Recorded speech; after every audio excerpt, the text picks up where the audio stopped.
നമ്മൾ കണ്ടുകൊണ്ടിരിക്കുന്നത് ഭൂമിയുടെ തകർച്ചയുടെ ഉത്തര സംഭവങ്ങളെ കുറിച്ച് പറഞ്ഞിടത്ത് ശാസ്ത്രം പറഞ്ഞു അതിൻ്റെ വോൾക്കാനിക് ആക്ടിവിറ്റി അതിൻ്റെ തകർച്ചക്ക് പങ്കുവഹിച്ചുകൊണ്ടിരിക്കുന്നു. ഭൂമിക്കുള്ളിലെ ഹൈഡ്രോ കാർബൺ ലീക്കാവും, അതും അതിൻ്റെ തകർച്ചക്കുള്ളൊരു കാരണമാണ്.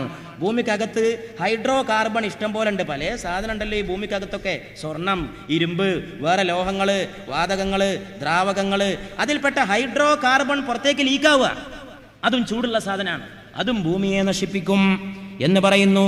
മാത്രമല്ല പുകയുണ്ടാകും. ശാസ്ത്രം പറയാണ് ഇത് ലീക്കാവുമ്പോൾ പുക ഉണ്ടാവുന്നു. ഖുർആൻ പറഞ്ഞത് ഖിയാമത്ത് നാളിന്റെ അടയാളം പുകയാണ്. ഖിയാമത്ത് നാളിന്റെ ഒരടയാളം വമ്പിച്ച പുക ലോകത്ത് പ്രത്യക്ഷപ്പെടുന്നതാണ്. സയൻസ് പറയണത് ഹൈഡ്രോ കാർബൺ ലീക്കായാൽ ഭൂമി പുക കൊണ്ട് വലയം ചെയ്യപ്പെടും എന്ന് മാത്രമല്ല, വഇദൽ ബിഹാറു സുജ്ജിറത്, കടല് കത്തുന്ന സമയം എന്ന് ഖുർആൻ പറഞ്ഞിട്ടുണ്ട്.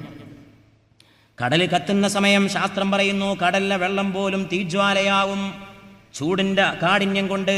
അതാണ് അടുത്തത് നമുക്ക് നോക്കാനുള്ളത് ഭൂകമ്പം. ഖിയാമത്ത് നാളിൻ്റെ ഒരു ലക്ഷണം ഭൂകമ്പം വർദ്ധിക്കുക എന്നുള്ളതാണ്. ഇതിപ്പോൾ ഞാൻ ഇവിടെ പ്രസംഗിച്ച് ബോധ്യപ്പെടുത്തേണ്ട ആവശ്യമില്ല, നിങ്ങൾക്കൊക്കെ അറിയാം അടുത്ത കാലത്തുണ്ടായ ഭൂകമ്പങ്ങൾ എത്രയാണ്.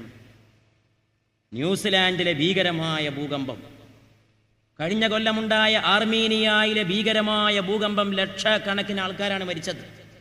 അത് കഴിഞ്ഞിട്ട് ഇപ്പം അടുത്ത് ഞാൻ ഇതിനു വേണ്ടി വായിച്ചുകൊണ്ടിരിക്കുമ്പോൾ മലേഷ്യയിൽ ഒരു ഭൂകമ്പം ഉണ്ടായി. നമ്മളൊക്കെ പത്രത്തിൽ വായിച്ചിട്ടുണ്ടോ എന്നറിയില്ല. റസൂല് പറഞ്ഞിട്ടുള്ള ഖിയാമത്ത് നാളിൻ്റെ അടയാളാണ് ഭൂകമ്പങ്ങൾ വർദ്ധിക്കും. ഈ ഭൂകമ്പങ്ങളെക്കുറിച്ച് നമുക്ക് മനസ്സിലാക്കാൻ കഴിയും. ഭൂകമ്പം 2-3 പണിയാണ് ചെയ്യുക. ഭൂമിയെ ഒരു ഭാഗത്ത് താഴ്ത്തും, മറുഭാഗത്ത് ഉയർത്തും. ആൾക്കാരെ സെക്കൻഡുകളെ കൊണ്ട് കോടാനുകോടി മനുഷ്യന്മാരെ കൊല്ലാൻ കഴിയുന്ന ഏർപ്പാട് ഭൂകമ്പത്തെ പോലെ വേറല്ല. ആർമീനിയയിൽ ലക്ഷക്കണക്കിന് മനുഷ്യരാണ് മയ്യിത്ത് പോലെ കിടന്നത്. മയ്യിത്ത് പോലെ കടന്നു, മരിച്ചവരും മരിക്കാത്തവരും. ശവശരീരങ്ങളുടെ ശവപ്പറമ്പായി ആർമീനിയ. കോൺക്രീറ്റിന്റെ കട്ടകൾക്കടയിൽ നിന്ന് ആൾക്കാരെ വലിച്ചെടുക്കരുന്ന്. 40 ദിവസം കഴിഞ്ഞിട്ടാണ് ഒരു പെണ്ണിനെ ഒരു ഇത്തിരി ശ്വാസവുമായിട്ട് രക്ഷപ്പെടുത്തിയത്.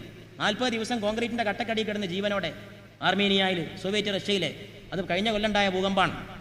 അത്ര വലിയൊരു ദുരന്തം വേറെയില്ല ഭൂകമ്പം. ഈ ഭൂകമ്പങ്ങൾ വർദ്ധിക്കും. 1964 മാർച്ച് 27 അലാസ്കയിലുണ്ടായ ഭൂകമ്പത്തിൽ 30,000 സ്ക്വയർ ഭൂമി താഴ്ത്തപ്പെടുകയും 50,000 സ്ക്വയർ ഭൂമി ഉയർത്തപ്പെടുകയും ചെയ്തു. ആലോചിച്ച് നോക്കണം സഹോദരന്മാരെ, ഒരു ഭാഗത്ത് ഭൂമിയെ താഴ്ത്തുക, വേറെ ഭാഗത്ത് ഭൂമിയെ ഉയർത്തുക. അതാണ് ഭൂകമ്പത്തിലൂടെ സംഭവിച്ചുകൊണ്ടിരിക്കുന്നത്.